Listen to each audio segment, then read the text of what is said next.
Hello everyone, welcome on my YouTube channel. Friends, today we will talk about adjustment. तो adjustment जो topic है ये आपने सुना ही होगा। वैसे भी लाइफ में हर चीज़ में एडजस्टमेंट बहुत ज़्यादा इम्पोर्टेंस रखता है। तो आज हम बात करेंगे एडजस्टमेंट के बारे में। जैसा कि आपने देखा ही है, कोरोना में बहुत एडजस्टमेंट की ज़रूरत पड़ी है। एडजस्टमेंट बेसिकली होता क्या है, मतलब जैसी भी सिचुएशन, कुछ भी डिफ़िकल्टीज़ आ रही हैं लाइफ में, तो उसके अनुकूल अपने को ढाल लेना एडजस्टमेंट होता है। और बिना किसी मानसिक द्वंद्व के हमारे मेंटल हेल्थ अच्छी होनी चाहिए, मेंटली हम कुछ सफ़र ना करें और एडजस्टमेंट कर लें, तो एक अच्छा एडजस्टमेंट वही होता है। ये नहीं है कि हमें मेंटली हम खुश नहीं हैं फिर भी अपने आप को खुश दिखा रहे हैं कि हम एडजस्ट कर पा रहे हैं, तो ये मेंटली, ये प्रोसेस जो है ये मेंटली प्रोसेस है। स्मिथ ने कहा है कि good adjustment is that which based on reality and which provides you satisfaction. कि एक अच्छा एडजस्टमेंट वही है जो कि रियलिटी पर बेस्ड हो और जो आपको संतुष्टि, आपको सेटिस्फेक्शन दे पाए। एक अच्छा एडजस्टमेंट वही होता है। तो एडजस्टमेंट की हर जगह ज़रूरत होती है, स्कूल लाइफ में, हर फील्ड में इसकी बहुत ज़्यादा इम्पोर्टेंस है। तो एडजस्टमेंट के बारे में मैं बताना चाहूँगी कि हम एडजस्टमेंट जब भी नहीं कर पाते, जैसे हम किसी मेंटल हेल्थ या हम फिज़िकली सही नहीं हैं, तो एडजस्टमेंट की प्रॉब्लम हो जाती है। जैसे चिड़चिड़े हो जाते हैं कभी, तो ये हो जाता है। और जब हम माल एडजस्टमेंट के शिकार हो जाते हैं, हमें माल एडजस्टमेंट से जब हम जूझते हैं, तो हमें फ्रस्ट्रेशन होगी, एंग्जाइटी होगी। फ्रस्ट्रेशन मतलब बहुत सारी दिक्कतें हमें होने लगती हैं उस टाइम पर।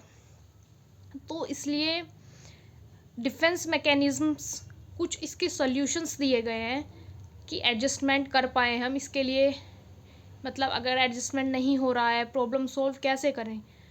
तो एक तो पहले ये बात हुई है इसमें कि टीचर, अगर स्टूडेंट लाइफ में एडजस्टमेंट की बात करें, तो टीचर फैसिलिटेटर का काम करे, एक्टिव एक्सप्लोरर स्टूडेंट्स खुद हों, मतलब समझे कि उन्हें कैसे चीज़ चाहिए, तो उसके अकॉर्डिंग करें। एडजस्टमेंट टीचर कर पाए, स्टूडेंट के अकॉर्डिंग एडजस्टमेंट हो।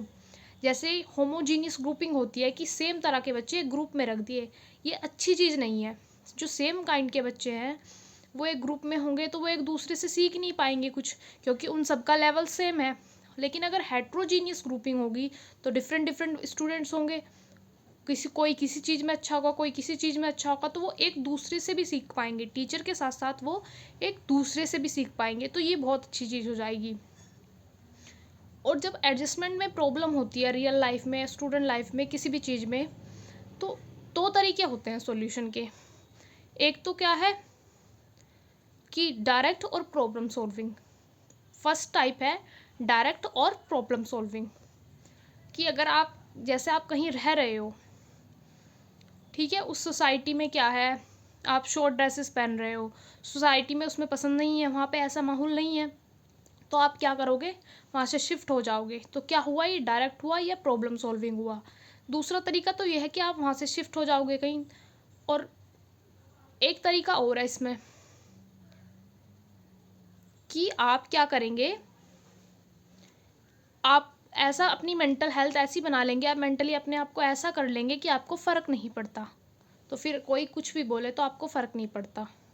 ठीक है, ये दो ही इसके सॉल्यूशंस हैं जो किस में आते हैं, डायरेक्ट और प्रॉब्लम सॉल्विंग में। तो डायरेक्ट और प्रॉब्लम सॉल्विंग ये चीज़ होती है कि कोई किसी चीज़ से प्रॉब्लम है, कि मुझे इस म्यूज़िक से प्रॉब्लम है, इसको ही हटा दो, या तो उस चीज़ को हटा दो या खुद ही वहाँ से हट जाओ, तो ये होता है डायरेक्ट और प्रॉब्लम सॉल्विंग। एक होता है इनडायरेक्ट और डिफेंस मैकेनिज़म्स, जो कि सिगमंड फ्रॉइड ने दिए हैं।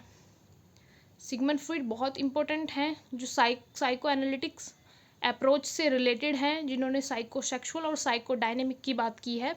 तो सिगमंड फ्रॉइड ने ही क्या किया है, ये डिफेंस मैकेनिज़म्स दिए हैं। तो उसमें से मैं कुछ मेन जो डिफेंस मैकेनिज़म्स हैं वो डिस्कस करूँगी इस वीडियो में। सबसे पहला जो डिफेंस मैकेनिज़्म है वो है रेशनलाइजेशन।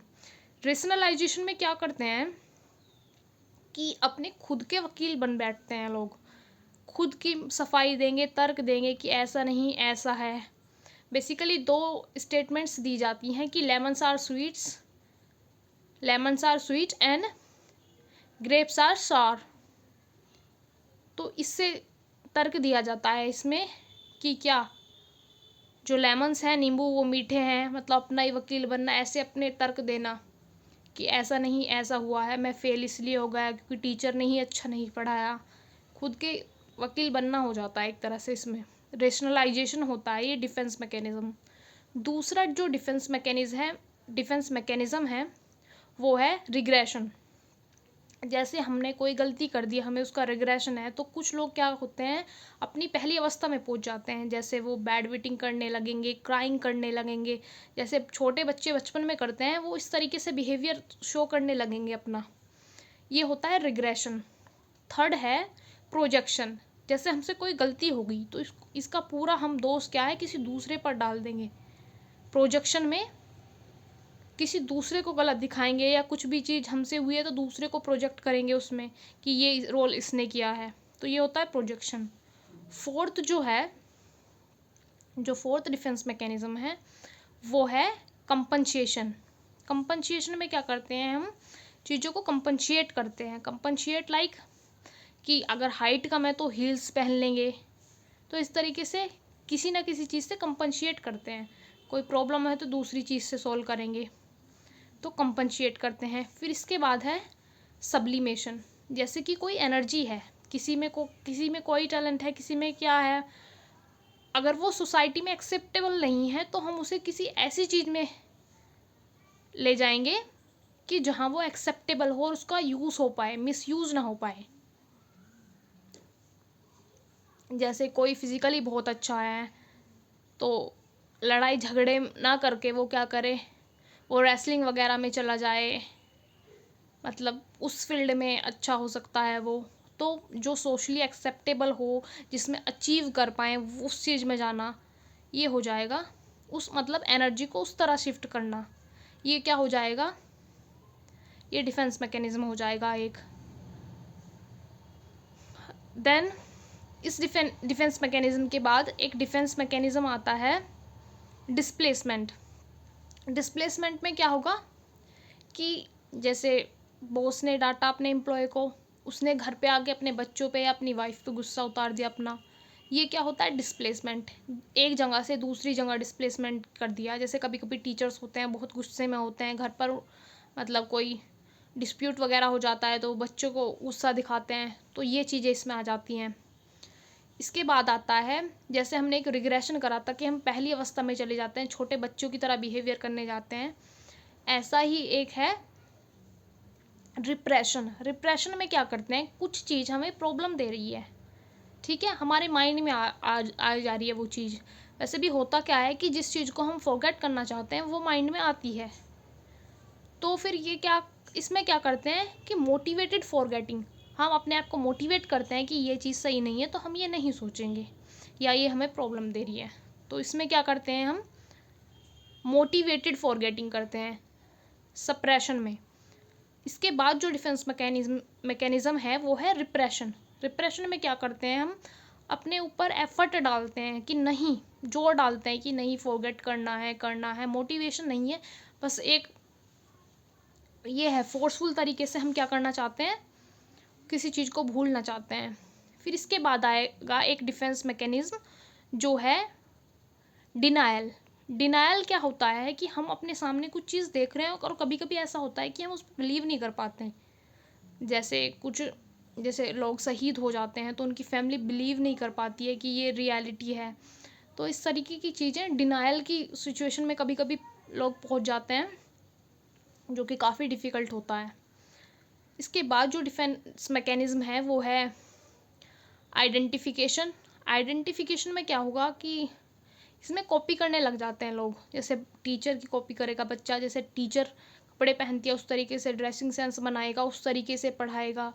आइडेंटिफिकेशन करते हैं इसमें हम। एक होता है defence mechanism day dreaming. Day dreaming में होता क्या है, हम एक तो सपने हम सोते हुए देखते हैं, इसमें क्या है दिन में ही सपने देखेंगे कि ऐसा हो जाएगा, अब ऐसा हो जाएगा, नेक्स्ट ईयर मैं ये कार ले लूँगा, वो ले लूँगा, तो ये भी एक डिफेंस मैकेनिज्म होता है। इसके बाद जो कि लास्ट डिफेंस मैकेनिज्म है वो है रिएक्शन फॉर्मेशन। जैसे कोई चीज़ हमें हर्ट कर रही है, हमें पसंद नहीं आ रही है, तो हम क्या करेंगे, उसे शो नहीं करेंगे, शो अलग ही करेंगे। रिएक्शन फॉर्मेशन बोलते हैं इसको। दिखाएंगे कुछ, फील हम कुछ और कर रहे हैं। तो ये भी एक डिफेंस मैकेनिज्म होता है। और रियलिटी में भी कभी कभी ऐसा होता है कि हम जहाँ शो नहीं करते तो हम फीलिंग्स को दबाएंगे अपनी, अच्छा भी नहीं लग रहा तो भी अच्छा कहेंगे। तो ये रिएक्शन फॉर्मेशन होता है। सो ये सारे डिफेंस मैकेनिज्म हैं जो कि सिगमंड फ्रॉइड ने दिए हैं। ये बहुत इंपॉर्टेंट है कि ये डिफेंस मैकेनिज्म दिए किसने हैं। ये सिगमंड फ्रॉइड के डिफेंस मैकेनिज्म हैं। तो गाइस, वीडियो को लाइक करें, शेयर करें, चैनल को सब्सक्राइब करें और बताएं कमेंट्स में कि वीडियो आपको कैसा लगा। Thanks a lot.